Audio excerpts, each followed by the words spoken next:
మన దేశంలో న్యాయం సామాన్యులకు అంత తొందరగా అందదు. మరి పోలీస్ అధికారి హత్యకు గురైన అంతేనా అంటే ఇక్కడ కూడా అదే జరిగింది. పోలీస్ అధికారి అశ్విని బిద్రా గోరే హత్య కేసు సంచలనం సృష్టించింది. అసిస్టెంట్ పోలీస్ ఇన్స్పెక్టర్గా పనిచేస్తున్న అశ్విని 2016 ఏప్రిల్ 13న ఉదయం డ్యూటీకి వెళ్లారు. కానీ ఆ తర్వాత సాయంత్రమైనా కూడా ఇంటికి రాలేదు. భర్త కూతురు ఫోన్ చేస్తుంటే ఫోన్ ఏమో స్విచ్ ఆఫ్ అని వచ్చింది.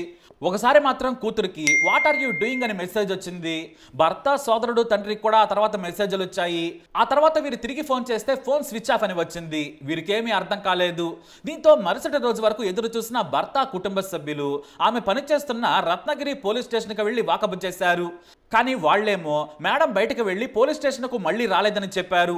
ఆ తర్వాత కలంబోలి పోలీస్ స్టేషన్కు భర్త రాజు కూతురు సిద్ధితో వెళ్లారు. మాకు కూడా ఏమీ సమాచారం లేదని అక్కడున్న పోలీసులు చెప్పారు. ఇక వాళ్ళు అక్కడే మిస్సింగ్ కంప్లైంట్ ఇచ్చారు. అయితే భర్త కూతురు తెలివిగా ఆమె ఉంటున్న ఫ్లాట్కి వచ్చారు. దానికి తాళం వేసి ఉంది. ఈ ఫ్లాట్ ఏంటంటే ఆమె పనిచేస్తున్న దగ్గర ఉండే ఫ్లాట్. ఇక భర్త తన కూతురుతో కలిసి వాళ్ళ సొంతింటి దగ్గరే ఉండేవారు. కంప్లైంట్ ఇచ్చి పోలీస్ స్టేషన్ నుంచి సరాసరి ఫ్లాట్కి వచ్చి తాళం పగలగొట్టి చూశారు. ఆమె ఫోన్ హఠాత్తుగా అక్కడ ప్రత్యక్షమైంది. ల్యాప్టాప్ కూడా అక్కడే ఉంది. అయితే ఆ ఫోన్లో ల్యాప్టాప్లో అశ్విని అలాగే సీనియర్ పోలీస్ ఆఫీసర్ అభయ్ మధ్య అక్రమందం ఉందనే విషయం వారికి అర్థమైంది. వాస్తవానికి భర్త రాజు పలుమార్లు భార్యను వారించాడు. కానీ ఆమె వినలేదు. చివరకు అశ్విని తండ్రి కూడా కూతురుని పద్ధతిగా ఉండమని చెప్పారు. అయినా సరే తన పై అధికారి అయిన అభయ్తో అక్రమందం పెట్టుకుంది. ఇప్పుడు సడన్ గా మిస్ కావడంతో వాళ్ళు ఉన్నతాధికారులకు ఫిర్యాదు చేశారు. అశ్విని మిస్సింగ్ వెనుక పోలీసు ఉన్నతాధికారి అభయ్ ఉన్నాడని కంప్లైంట్ ఇచ్చారు. కానీ కేసు ఏమాత్రం ముందుకు సాగలేదు. అలా అలా ఏళ్లు గడిచిపోయాయి. ముందసలు అశ్విని బ్యాక్గ్రౌండ్ ఏంటనేది తెలుసుకుంటే ఈ కేసు గురించి ఆసక్తికర విషయాలు తెలుస్తాయి. అశ్విని కొల్లాపూర్ జిల్లాలోని ఆల్తే గ్రామంలో పుట్టి పెరిగారు. ఆమెకు 2005లో హత్కడంగెళ్లికి చెందిన రాజుతో పెళ్లయింది. అయితే ఆమెకు పోలీస్ అవ్వాలనేది కళ. అందుకే చాలా ఏళ్లుగా ప్రిపేర్ అవుతూ వచ్చింది. పోటీ పరీక్షలు రాస్తూ కష్టపడి చాలా ప్రయత్నాలు చేసింది. చివరకు 2006లో ఆమెకు సబ్ ఇన్స్పెక్టర్ జాబ్ వచ్చింది.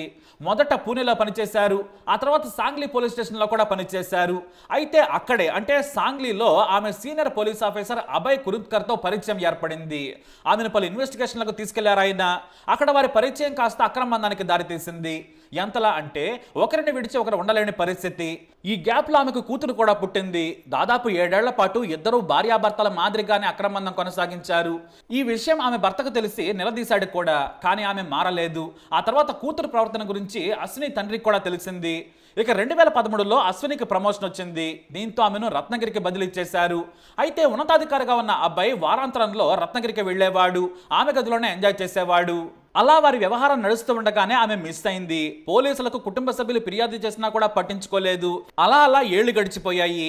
దీంతో అశ్విని తల్లిదండ్రులు భర్త గవర్నర్ కూడా నాడు ఫిర్యాదు చేశారు. దీంతో ఉన్నతాధికారులు మహిళా అధికారి సంగీత అల్ఫాన్సాను విచారణాధికారిగా నియమించారు. ఆమెకు ఫుల్ పవర్స్ ఇచ్చారు. ఇక ఆమె తన క్రైమ్ టీమ్ తో కలిసి విచారణ మొదలు పెట్టారు. మరోవైపు అనుమానితుడిగా ఉన్న అబ్బాయి ఈ కేసును దారి తప్పేలా చేసేందుకు ఎన్నో ప్రయత్నాలు చేశాడు. కొన్నిసార్లు విచారణాధికారిగా ఉన్న సంగీత కూడా సహకరించకుండా అతి చేశాడు. మరోవైపు అతనికి పెద్ద వీరుడని ఏకంగా రాష్ట్రపతితో గ్యాలంటరీ అవార్డు కూడా దక్కింది. ఈ విషయంతో అశ్విని బంధువులు షాక్ అయ్యారు. ఒక హత్య కేసులో ఉన్న వ్యక్తికి అవార్డు ఎలా ఇస్తారు, అది కూడా రాష్ట్రపతి చేతుల మీదుగా? బ్యాక్గ్రౌండ్ చెక్ చేయరా అని నిలదీశారు. మీడియాలో కూడా అభయ్కు అవార్డు రావడంపై విమర్శలు కూడా వచ్చాయి. అయినా కూడా అతనికి వెంట్రుక కూడా ఓడలేదు. ఏడాదికి ఏడాది అభయ్ ప్రమోషన్లతో ముందుకెళ్లిపోతూనే ఉన్నాడు.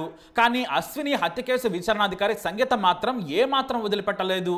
ముందు సాంకేతిక ఆధారాలను ఆమె సంపాదించారు. సరిగ్గా అశ్విని మిస్ అయినప్పుడు ఆమె ఎక్కడ ఉన్నారనే విషయంపై కూడా ఆరా తీశారు. డ్యూటీలో ఉన్నప్పుడు ఫోన్ ఎప్పుడు కూడా అశ్విని వెంటే ఉంచుకునేవారు.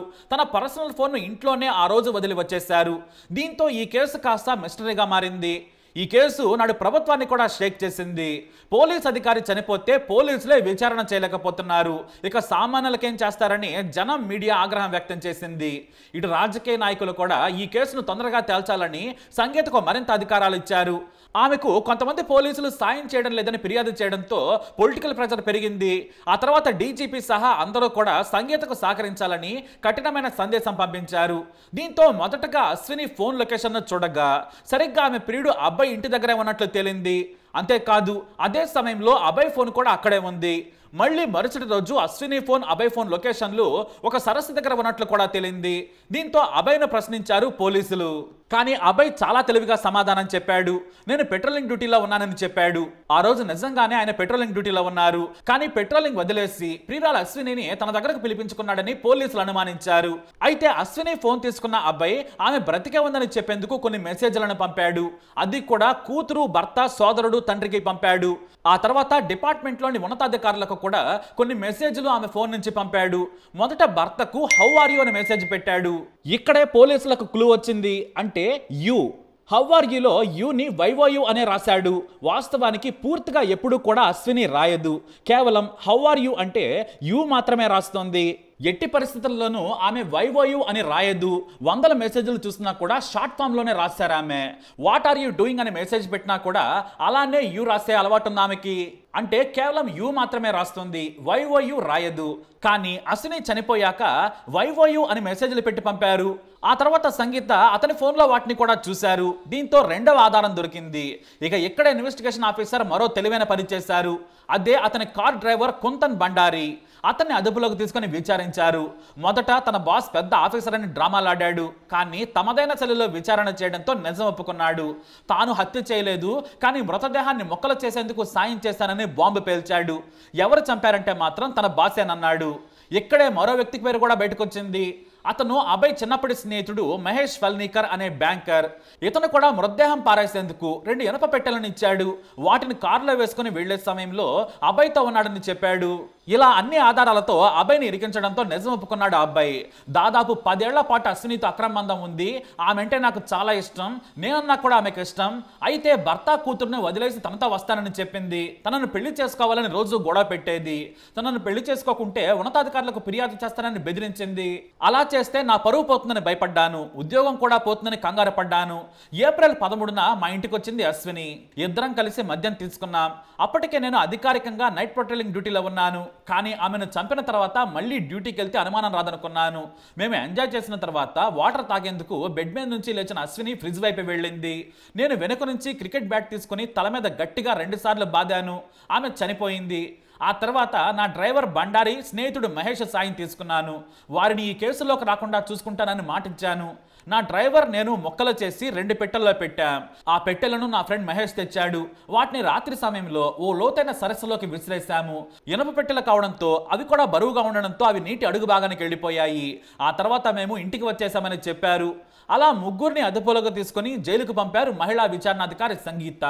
అయితే మొదట లాయర్లకు, పోలీసులకు కూడా ఎవరూ సహకరించలేదు. దీంతో పబ్లిక్ ప్రాసిక్యూటర్ పోలీస్ కమిషనర్కు నాడు ఫిర్యాదు చేశారు. ఇది కాస్త మీడియాకు లీక్ కావడంతో పోలీస్ డిపార్ట్మెంట్ తీవ్ర విమర్శలు ఎదుర్కోవాల్సి వచ్చింది. కమిషనర్ జోక్యంతో మళ్లీ విచారణ ముందుకు సాగింది. అయితే కాల్ డేటా, అతని ఇంట్లోని కెమికల్ అనాలిసిస్, ఆ రోజు హత్య జరిగిన సమయంలో చివరిగా అబ్బాయి ఇంట్లోనే అశ్విని ఉందనే వివరాలను సేకరించారు. అయితే ట్రంక్ పెట్టెలు మాత్రం దొరకలేదు. ఈ విషయంలో పోలీసులను తప్పుదోవ పట్టించారు నిందితులు. కానీ పూర్తిగా సైంటిఫిక్ ఎవిడెన్స్ తో కోర్టులో అభయ్ హత్య చేశాడని నిరూపించారు పోలీసులు. దీంతో కోర్టు ముగ్గురిని దోషులుగా తేల్చింది. హంతకులను కోర్టు కఠినంగా శిక్షించింది. జీవితాంతం జైల్లోనే ఉండాలని తీర్పునిచ్చింది. 2016లో హత్య చేస్తే 2025లో అశ్వినికి న్యాయం దక్కింది. కేవలం యు అనే అక్షరమే ఇక్కడ పట్టించింది. మరి ఈ కేసుపై మీ అభిప్రాయాన్ని కామెంట్ ద్వారా తెలియజేయండి. ఈ వీడియో అప్డేట్స్ కోసం మా ఛానల్ ఫాలో అవ్వండి. అలాగే తప్పకుండా సబ్స్క్రైబ్ చేసుకోండి.